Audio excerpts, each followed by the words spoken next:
obligatory drone B-roll.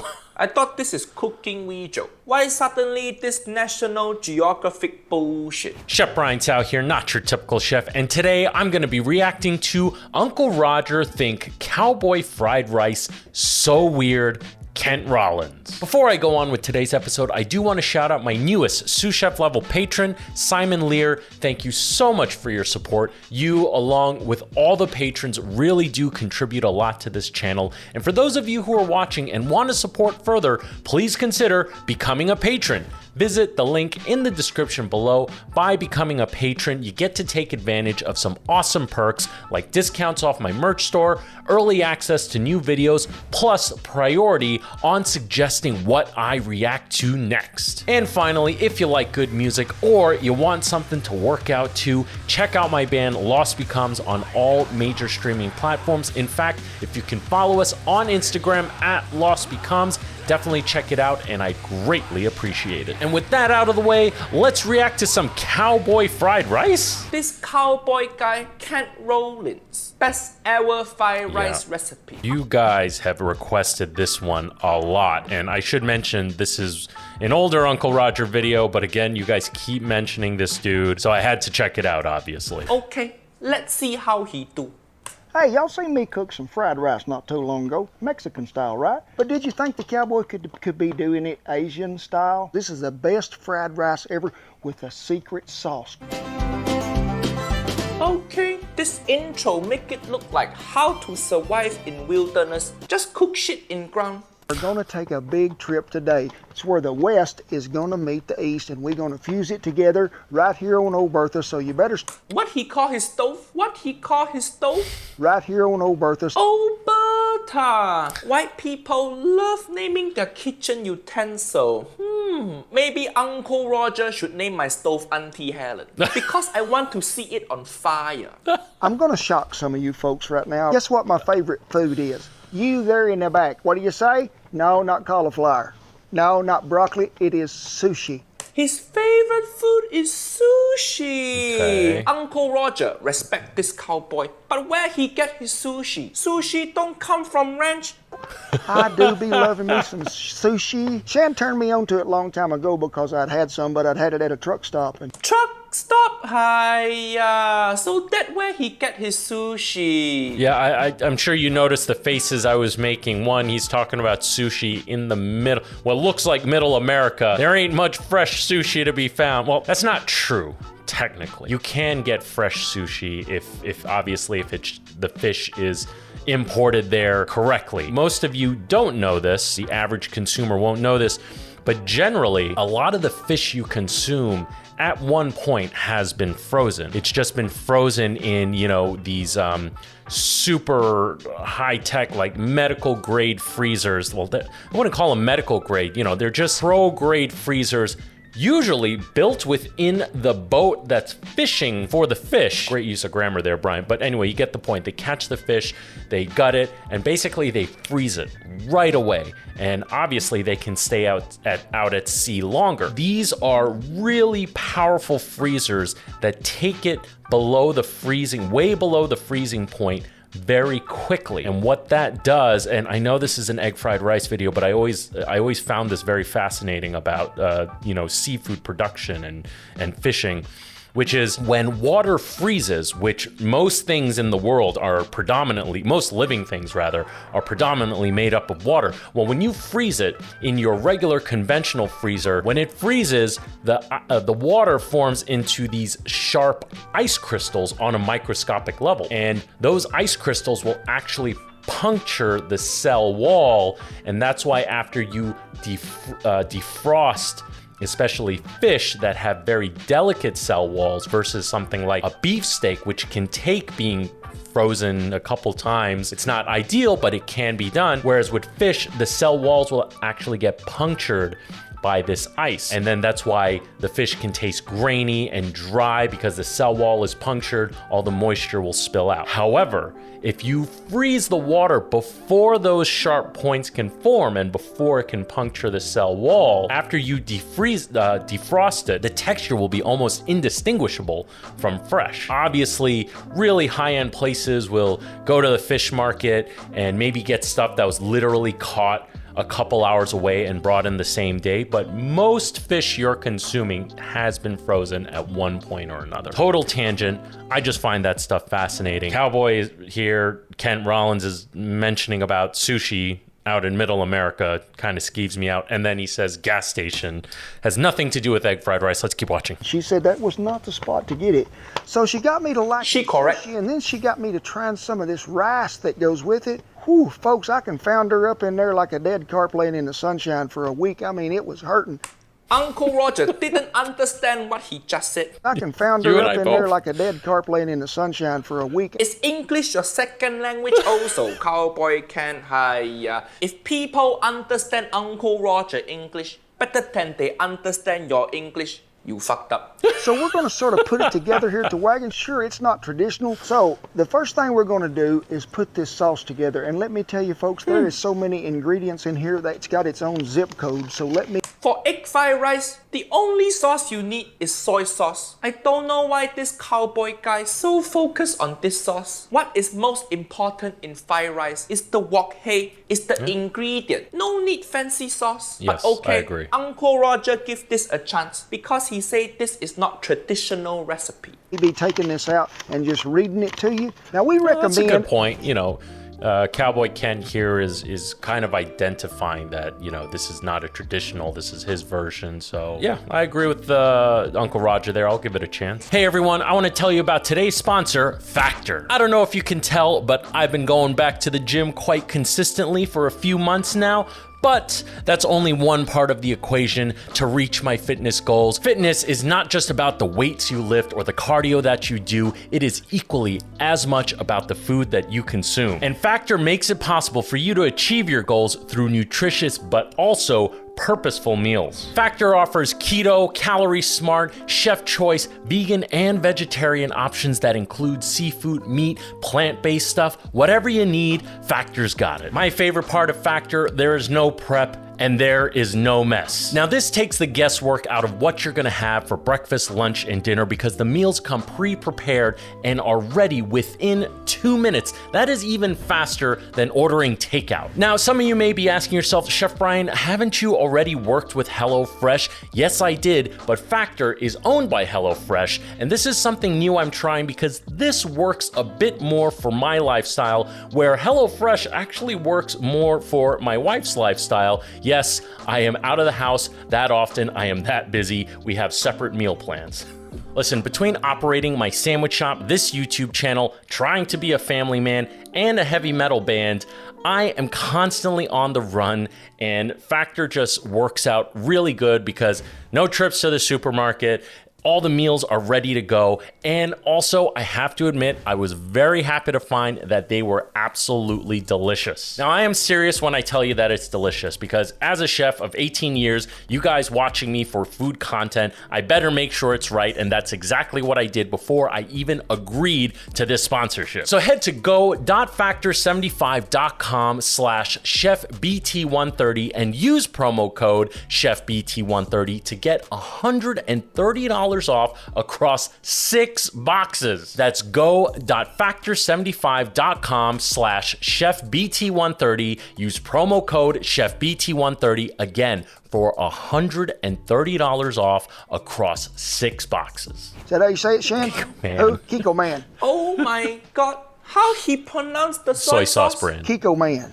Is that how you say it, Shan? Kiko Man. Kiko Man. So cute. He make our soy sauce sound like superhero. Oh no, the food too bland. Who should we call? Kiko Man. Uncle Roger have brother living in Japan. I checked with him. It pronounced Kiko Man. And we're going to start off with 1/4 of a cup of Kikkoman soy sauce and then 1/2 cup Kikkoman teriyaki sauce. He said Half- Kikkoman the So second cute, time. he pronounced teriyaki sauce. That way it's easier for it to get in there. 1/2 teaspoon of sesame seed oil. Oh, that is good sesame oil, Asian sesame oil, correct? Tablespoon of sugar in there. Sugar. Spoon of the chicken bouillon in there. Okay. Teriyaki sauce already so sweet. Don't put sugar. Yeah, I agree with that. But I like that he using chicken bouillon. Which is pretty much MSG. They think it poison.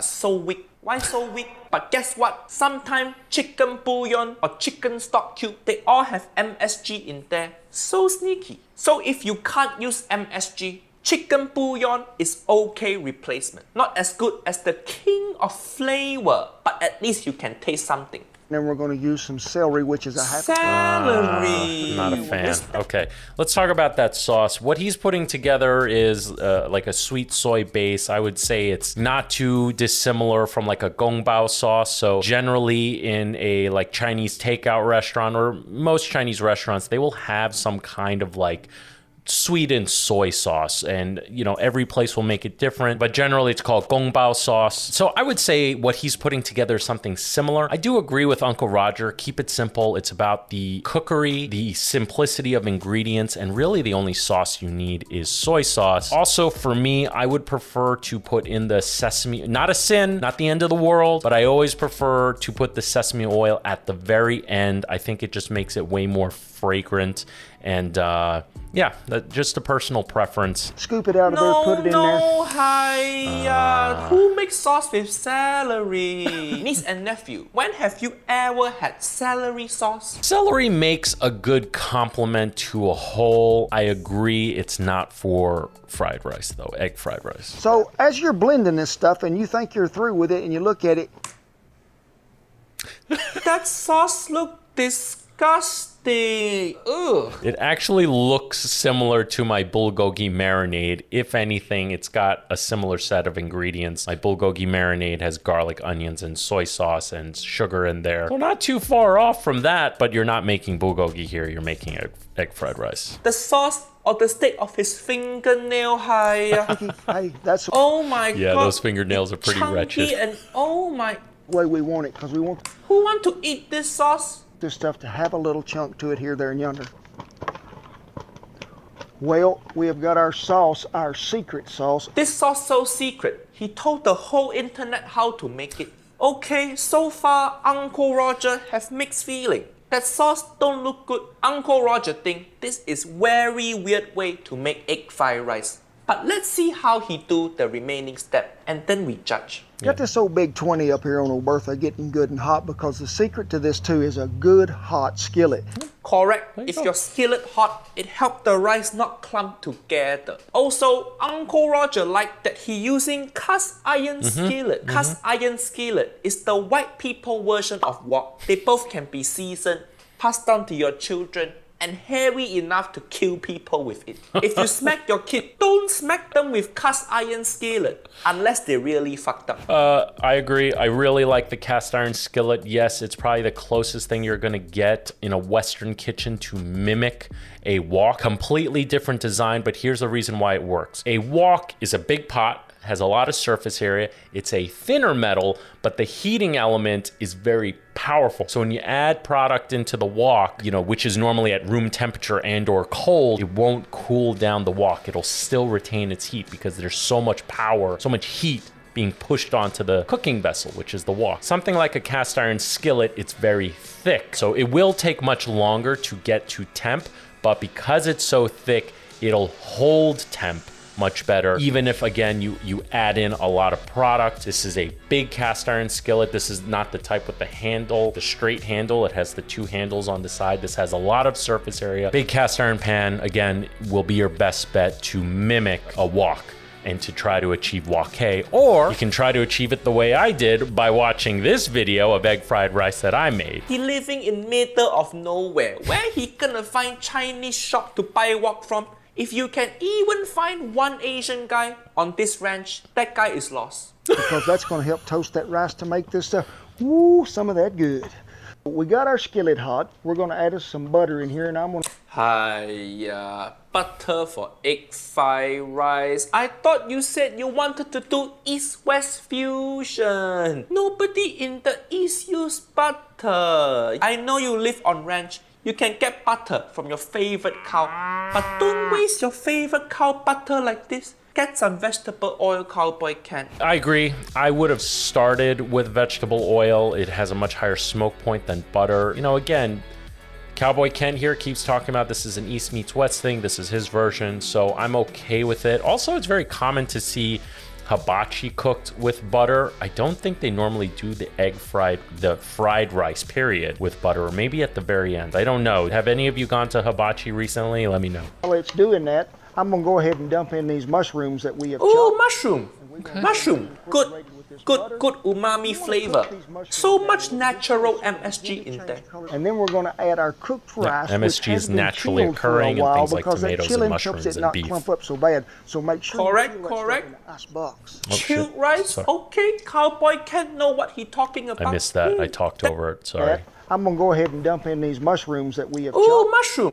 Correct. In the ice box. Chilled rice. Okay, Cowboy can't great. know So what he's he gonna talking use chilled about. rice. Great. That is one bad part we're gonna about mix the cooking with mushrooms cast up and iron keep it skillet. stirred. You can't do the wok toss. So not satisfying. Look at this, so boring. Also, you'll notice that Kent is using like the very tip of his spatula. Normally in wok cookery or making egg fried rice, you actually want to use the flat side to break up the clusters of the rice, the cold rice. And you can see he's kind of struggling to do that because he's using the part of the spatula that has the least surface area. Little minor detail, but again, I don't think he's done much wok cookery and or much fried rice. Just poking the rice, but it okay. I don't know where he gonna get wok anyway. You know, and also by using the tip of the spatula and poking into the rice, it's more likely he's gonna break up the rice and get these small pieces versus just breaking the clumps apart by using the flat surface of the spatula. Obligatory drone B-roll. I thought this is cooking video. Why suddenly this National Geographic bullshit? This look like it about to turn into music video for country song. Is Cowboy Ken gonna start singing soon? Some stuff just left camp here. It's what you call welcome to cooking in Mother Nature's kitchen. His sauce so disgusting. Even Mother Nature trying to stop him. Fuyo, this looks so nice. Is this what they call white privilege? Depending on the heat you got. Finally on the back to and the sauce cooking. You got Hi. making that heat. Then it's time to add some of the secret sauce. So I'm just going to pour it across here. Okay, not as disgusting as I thought. Go ahead and get that egg chopped up and get it mixed into that rice, folks. I like. So he obviously cooked the egg off camera. He keeps using the tip of the spatula. So, you know, he's making this in the middle of the fucking wilderness. So I don't think he really cares about having perfectly shaped pieces of rice. It's getting broken up every time he pokes the spatula in there. What I would have done in this scenario is I would have actually pushed the rice off to the sides and poured his soy sauce mixture, his sauce, his sacred sauce in the center of that cast iron pan so that it gets the direct heat and it will cook out the moisture much more quickly because his rice is looking a little wet right now. Chopped green onion. Oh, nice at the end. green Very good. onion. Okay. Uncle Roger approved. This is correct ingredient. Good garnish. Now this is what you call fine dining. No. This is not fine dining. Cowboy Ken, usually at fine dining places, the wind don't blow the furniture away. I don't know what kind of fine dining restaurant this Cowboy Ken go to. Now we're going to let that cool just a minute while I go down there and find me a spoon to eat it with. He can build whole kitchen in few, but he can't bring one spoon. Hiya. There's a lot of flavor going on there, but the best part of this deal too also is You got No, your no, no, not more sauce. No, no. Oh my God. Hiya, or as little as you want. that sauce make it look disgusting again. Hiya. Why you like eating ugly thing? This is weird way to eat egg fried rice. Usually when the fried rice done, you don't put any other thing on it. Hiya. All right, it's very common in the West when you order Chinese food. You know, it's very common. There's a Chinese restaurant in almost every Western country, at least one, right? For the most part, at least in America, and I know very commonly in Europe. I mean, there was a Chinese restaurant in the Bahamas, for goodness sake, right? Very common in the West that when you order egg fried rice, especially to go delivery, it is sent with soy sauce packets, duck sauce packets, Chinese mustard packets. And I've grown up watching my friends, non-Asian friends, always put this stuff all over their white rice or their fried rice. And I was always like, why are you doing that? Like, it's very common in the West. And I don't really blame Cowboy Kent. I mean, look what he's wearing and look where he's cooking this rice. However, if you were judging this as a traditional egg fried rice, a big no-no, but that's not what he's making. Have you guys started taking a shot every time I say this is not a traditional egg fried rice or this is his version of an egg fried rice? Should we keep playing that game? Let me know in the comments below. Oh my God. Don't push the rice with your dirty fingernails. So not hygienic. You just went and got spoon. Don't need to use finger to push rice. That's what spoon is for.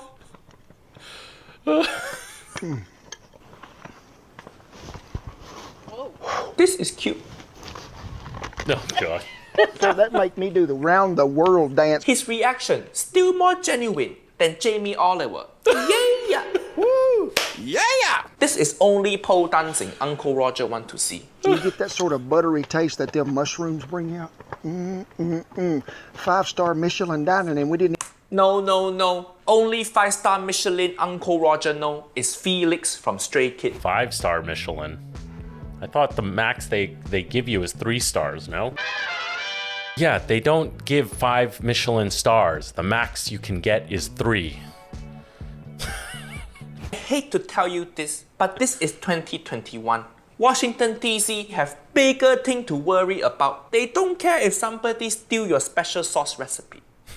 This fried rice, pretty unusual. The sauce part is the weirdest part I see anyone do fried rice. But all the other part okay. He used kikoman and he used sesame oil. Not bad. Cowboy Kent, one thing to make this fried rice better. Add some garlic. Many people say garlic give you bad breath. But Uncle Roger say bad breath means you live good life. This Cowboy Kent guy, he cook outside. Look a bit homeless, but the fried rice still better than Jamie Oliver. I was just about to say that, damn it. Cowboy Kent, listen, he's cooking outside. He clearly says this is his version, East meets West type of thing. He's clearly not concerned about making this traditional. But I will agree 1,000,000% with Uncle Roger. This is way better of a product than what Jamie Oliver made. That fucking abomination of an egg fried rice that Jamie Oliver made, that Uncle Roger decided to replicate, which broke my heart. But yeah, I really like Cowboy Kent. I am going to